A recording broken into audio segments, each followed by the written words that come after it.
அல்ஹம்துலில்லாஹ் வஸ்ஸலாத்து வஸ்ஸலாமு அலா ரசூலில்லாஹ். அஸ்ஸலாமு அலைக்கும் வரஹ்மத்துல்லாஹி வரகாத்துஹு.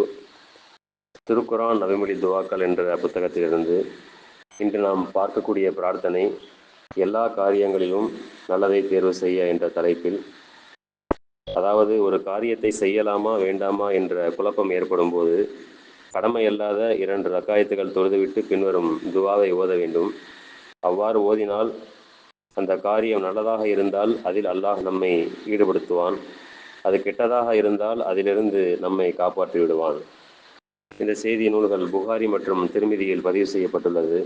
அந்த பிரார்த்தனையானது, அல்லாஹும்ம இன்னி அஸ்தஹீருக பி இல்மிக வ அஸ்தக்திருக பி குத்ரதிக வ அஸ்அலுக மின் ஃபضலிகல் அலீம் فإنك تقدر ولا أقدر وتعلم ولا أعلم وأنت علام الغيوب اللهم إن كنت تعلم أن هذا الأمر خير لي في ديني ومعاشي وعاقبة أمري وآجله فاقدره لي ويسره لي ثم بارك لي فيه وإن كنت تعلم أن هذا الأمر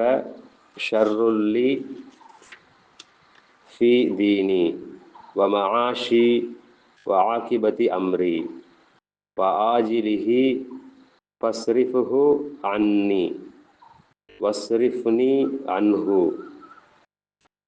வகுதுர் லியல் ஹைர ஹைசு கான சும்ம அருளினி.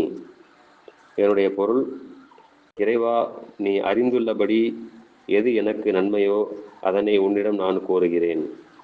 உனது ஆற்றலால் எனக்கு ஆற்றல் உண்டாக வேண்டுமென உன்னிடம் கோருகிறேன். உன்னுடைய மாபெரும் அருளை கோருகிறேன். ஏனெனில் நீயே ஆற்றல் மிக்கவன், எனக்கோ எந்த ஆற்றலும் கிடையாது. நீயே நன்கறிந்தவன், எனக்கோ எந்த அறிவும் கிடையாது. நீயே மறைவானவற்றை நன்கறிந்தவன். இறைவா, இந்த காரியம் எனக்கு என் மார்க்கத்திலும் என் வாழ்க்கையிலும் என் காரியத்தின் முடிவிலும் நன்மையாக இருக்குமென நீ அறிந்திருந்தால் அதை சாதிப்பதற்குரிய ஆற்றலை எனக்கு வழங்குவாயாக. இந்த காரியம் எனக்கு என் மார்க்கத்திலும் வாழ்க்கையிலும் என் காரியத்தின் முடிவிலும் தீமையானதென நீ அறிந்திருந்தால் இக்காரியத்தை என்னை விட்டு திருப்பி விடுவாயாக. என்னையும் இக்காரியத்தை விட்டு திருப்பி விடுவாயாக. நன்மை எங்கிருந்தாலும் அதை அடைவதற்குரிய ஆற்றலை எனக்கு வழங்குவாயாக. பிறகு அதில் எனக்கு திருப்தியை அளித்திடுவாயாக. அஸ்ஸலாமு அலைக்கும் வரஹ்மத்துல்லாஹி வரகாத்துஹு.